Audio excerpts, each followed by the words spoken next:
In the year 1980, the Prague Hotel became one of the most famous resort places for celebrities and singers, and with time, one of the most famous gangsters began to conduct shady business in the hotel and even continued to be a philosopher.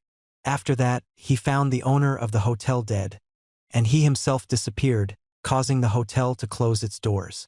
When the gangster died, his wealth also disappeared. A few months ago, Amanda was crawling desperately on the floor of a dark place and trying to escape, and suddenly she saw something in front of her and froze. Out of horror, and at the present time, Diane is starting a live broadcast on her channel, which is called Zakreebers.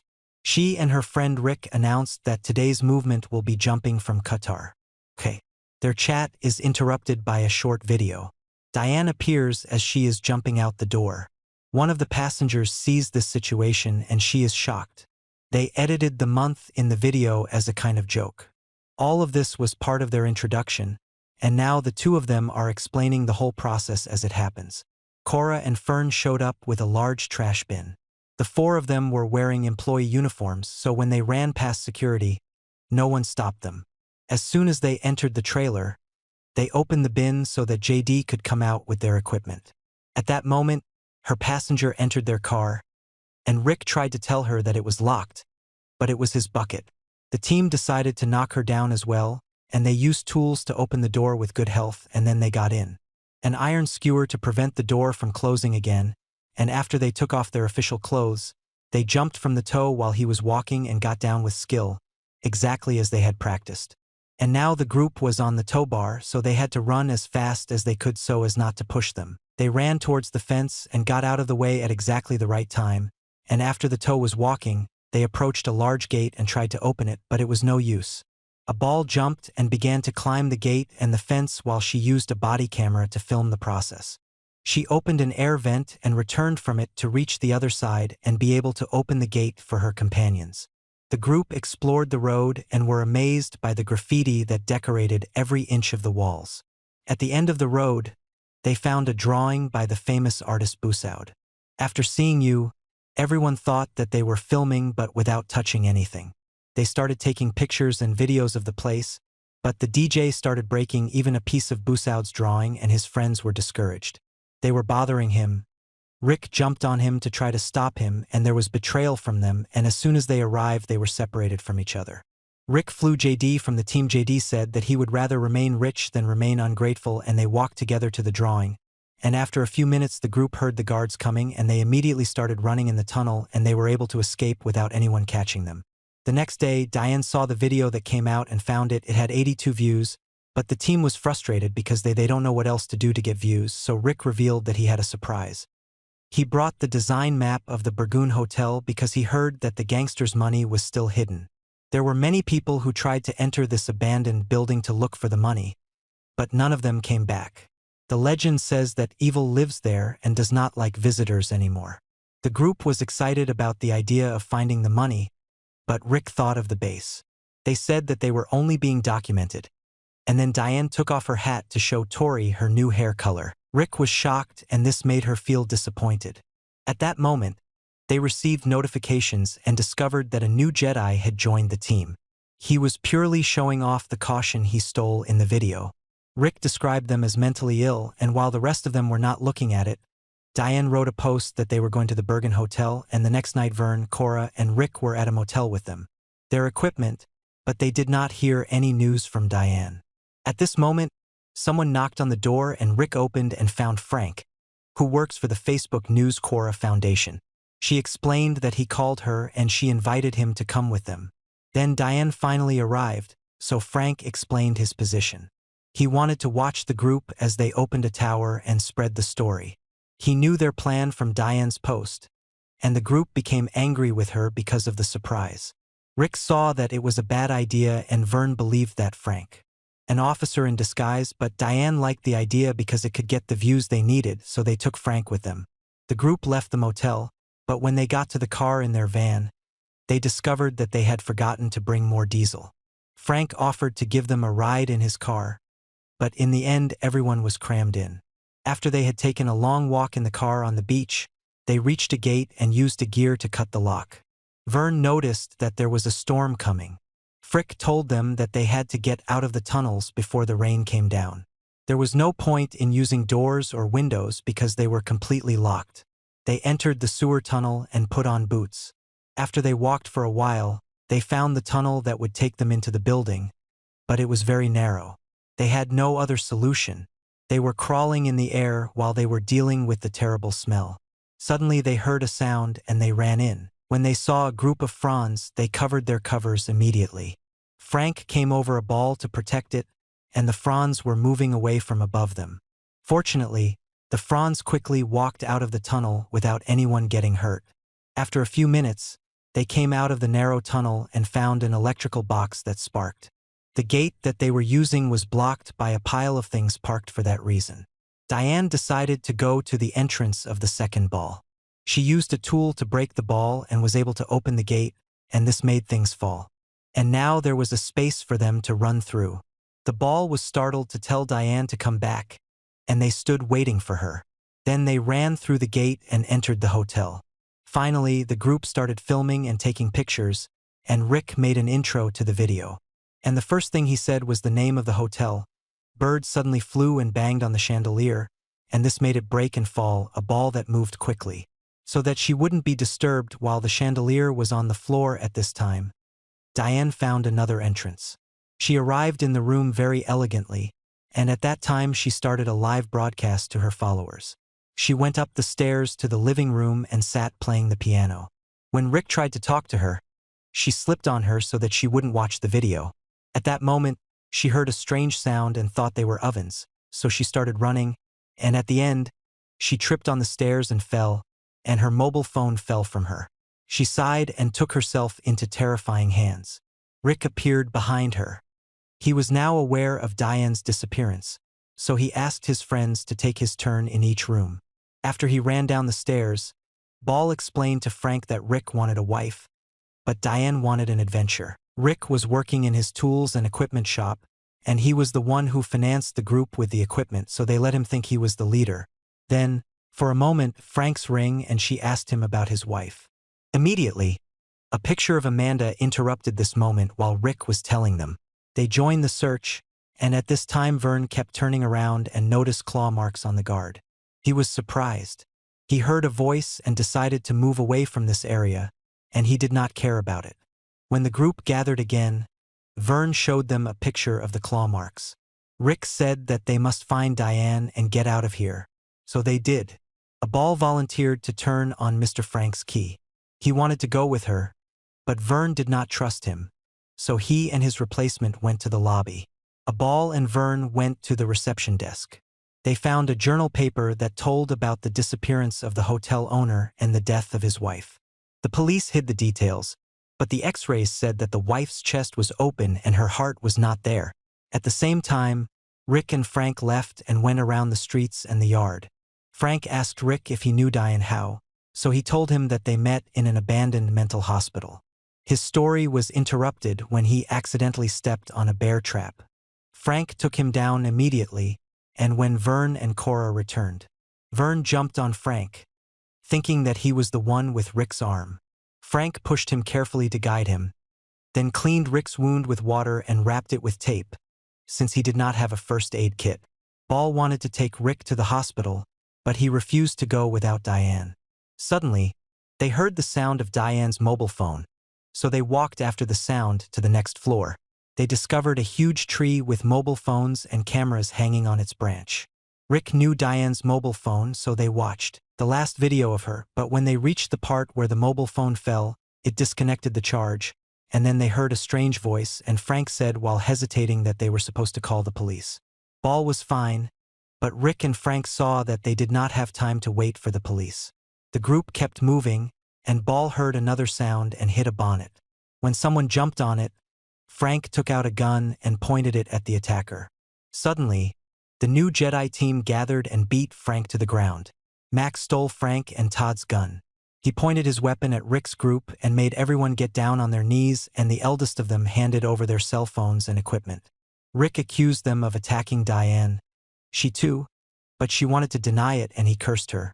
When she wanted to ask where the money was, Rick insulted them too. Todd approached them with a gun and began describing the horrific things he would do to them. If they didn't have a ball, she would keep cursing at them. So Mac tried to hit her, but Vern pushed the back. Mac responded by putting the gun to his face. Then Todd stopped the ball and put the gun in her mouth, so Frank told him that he didn't know how to use it. Todd hit the ball and pointed the gun at Frank, and he let him admit that he was hitting on his wife. When he refused, he said more. Todd put the ball in again. Frank revealed in the end that he was not a security journalist. This was a journalist who had disappeared a few months ago with her photographer while they were working on a story about the hotel. The police were not helping, so Frank needed a way to get in. When he saw Diane's face, they came to Todd, hoping that Todd would not care about the missing women, and he cursed them before they looked at the football. The one who looked at Todd's face was agitated. He took out a handkerchief to wipe his face, and Rick knew that it was Diane's handkerchief, and jumped on Todd to try to take it from him. Todd simply tossed it and let him go, and he did not know that this handkerchief belonged to Diane before they showed it to Rick, and when Rick grabbed it, Todd swatted it from the top. The balcony, and Rick screamed as he falls into a very deep hole in the ground. JD did not want him to be strong, but she wanted to hit him with a pen. Then he asked Frank about the location of the money, and when Frank refused to answer, she wanted to hit him too. Frank explained that the location of the money was marked on the map, and Rick had the only copy. She wanted to announce that they were going to look for Rick. When the group returned to the street, they saw a body on the ground, but they did not know how to reach it because it was in a large hole in the ground, and since he was in cables hanging from the ceiling, a ball bounced and leaned on the guard in order to reach these cables. Then it swung to get down onto the flashing, and after a moment of hesitation, it jumped again to grab the cables that came after it and made a complete turn to land on the other side of the hole. A ball ran over the corpse, thinking it was a Rick, but it came out as an old skeleton with tick insects on it. It announced that they were going somewhere else and hit the cable gun. To prevent a ball from happening to them, while they were walking in the street, they heard 6 of them, so they followed the sound until Mac opened a strange closet. But nothing was found but clothes, and when he wrapped it, terrifying hands came out and touched it, and Laura immediately returned to it. 6 came out asking for help, and Frank knew that it was Beth, Amanda's photographer. Then they heard another strange voice, and Beth said that he was coming and everyone would die. Rick and Mac put on night visions and floated off. The scouts closed the curtains before looking into the room, but they did not see anything strange. Suddenly they heard the sound of someone hitting and shining, and when they turned it around, they discovered the Jedi dead and impaled on the fence with an iron bar in a bug. And in the darkness, something like a monster was moving around them. Mac and Todd opened fire, but they did not bring any bullets. The bullets with him ran out, and in the end the monster surrendered and crawled onto the fence in order to escape through a hole in the ceiling. The scouts lit up again and they discovered there was a stray bullet that killed Beth at that time. Diane woke up on a bed in the main bedroom of the penthouse. There were candles in every room and a satanic pentagram on the floor. She ran to the door but did not know how to open it. At the same time, she heard the sound of a door being torn apart and walked behind the sound until it was a very normal knock and the door was locked. She was in pain when she touched her leg, but she found Rick hiding under the bed. Strange noises. Another time it made an echo in the room, so Cora ran to hide in the closet, and behind Rick he stayed under the bed. The monster entered and the ball. For a moment he looked like a very faint human. He opened the closet and looked inside, but a ball was attached to the ceiling, and when he finally looked up, Rick was hit from behind with a piece of wood.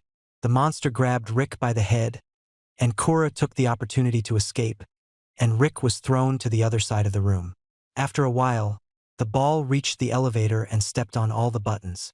But the monster was not working. He reached out between the poles to grab her arm, so he let go to free herself and moved away from him. Then he slammed the arm to turn on the electricity, and now the elevator was finally moving, and in the next floor there was a ball. I ran through its knocking and tried so many doors until I found one open. In the meantime, I discovered the garage cameras that showed Amanda in a chair and Diane in the main sleeping cat, and then a ball. The moment I piled up videotapes and found one with strange symbols on his sticker, I turned it on the TV. After a few minutes of talking, a silhouette appeared in the shape of a human. A terrifying voice said that there was a powerful secret that I was telling him so that he would be more than just a stupid man. He changed to record a murder of the hotel owner's illnesses and the killer while he was tearing her heart out. At the same time, Diane looked around until she found a book called Dark Majesty, and in it was a dedication from the gangster to the hotel owner's illnesses, saying that this book was her hands may have great strength, but her hands also have great pain. The text of the book talks about bending to invoke the power of forbidden shadow alchemy, using satanic words and blasphemy. The drawings showed a terrifying monster eating people, a human being transforming into a creature, and another drawing showed the creature eating a human heart. The book and recording, both of which explained that whoever eats a sacred human heart, the chosen one will be granted supernatural power. At this time, Todd and Mac ran until they found an open hole with traces of bullets in it. To be careful and surprise them, the money was right there and falling from the cupboard. He wanted to run to find it, and Mac was looking around. He shook when he found Heikel Azam on the ground with his chest open and the oven eating in it. Mac decided that the money was not worth all of this and ran far away. When Mac reached the stairs, he heard the sound of the monster and opened fire, but the creature quickly escaped. Mac kept running and tried to open the door, but suddenly it fell. It turned out that there was a wire tied across the door and this was a wound. He stabbed him and he continued to bleed slowly until death. Returning to the hole, Todd tried to get out with the money, but the monster blocked his way. He grabbed him by the throat and stabbed his chest with his long nails in order to remove his heart. After Todd fell dead, the monster ate the heart. At a time when Cora saw corpses on all the screens, Diane preferred to read. The book says that the final transformation from a human to a monster occurs when he approaches the Dark Lord, the union of two souls. They want to keep one soul and then the monster man will enjoy eternal life. Diane saw Farah's dress on a chair and realized that the monster wanted to use it for the final fight. Suddenly the monster appeared behind her and touched Hanan and Aslam. Frank and Vern heard a sound. They ran downstairs and were about to hit the wire, but they stopped at the last moment. Mac's bodies were on the ground and there was a hole in his chest. The sound was coming out of his bag that had the equipment. Vern took out the walkie-talkie and spoke. Finally, with Cora, who told them to run because she saw that the monster was coming. Frank and Fern ran as fast as they could and reached the kitchen. After they locked the door and brought a knife, Cora told them that they could escape by using the small food elevator. They ran over the button, but it was not working, so they had to move manually. Vern entered the first and started pulling the rope. The small elevator went up, and after a lot of effort, he reached the last floor, and Cora helped him get out. And now Frank had to pull the rope to get the elevator back again, and when the monster started banging on the door forcefully, Frank entered the elevator and pulled the rope again to get out. At this moment, the monster finally broke into the place, so Frank tried to move faster when he reached under the hole in the elevator. He discovered that the monster was climbing the corridor, and as soon as the creature put its hand inside the elevator, Frank told Vern to cut the ropes as he jumped out onto the elevator. He quickly went down and pulled the monster with him. Then Vern used the walkie-talkie to talk to Frank, who confirmed that he was fine because he jumped on another floor. They agreed to meet in the penthouse, but first, Frank went back to the tree and got Amanda's mobile phone, which had the first letters of their names on the back, because it was a gift from him. Cora told him the court number was correct, and Frank broke the door with his leg to find Amanda on a chair with a hole in her chest. He closed it and covered it with his jacket before he walked away, and then Frank met Vern and Cora, who told him where Diane was, and they were shocked when they saw that the monster was still alive. Frank volunteered to find Diane and only sleep. Diane was wearing a dress and approached the monster, pretending to be friendly. The first time she died, she hit him with the book and ran. The monster chased her, and in the knocking Frank was trying to find the right door, but it was no use. When he heard Diane making a sound, he walked after the sound and found the monster dragging Diane by the hair. Frank ran towards them. The creature attacked the monster and the dragon, and they fell off the balcony. The creature ended up impaled on a tree branch, and Frank was pinned to the ground. This is the death of them both. Then Diane took the walkie-talkie and asked Cora about Rick. She told her what happened and she wanted the room number. Diane ran immediately to this room and found Rick on the ground. She sat crying from sadness, thinking that he had died. But thank God he was healthy and the four friends had gathered again. After a while, the Creepers team were in the news because they found money and continued to inspire people to enter the field of exploring abandoned places. Their video about the hotel received 100 million views. On their next trip, Cora dyed her hair blonde. Rick opened a bag and it was revealed that a small amount of money had been stolen, and he said that even a small amount of money would not harm the code of honor. This is the end of the movie and we will meet in a new summary. Thank you to watch.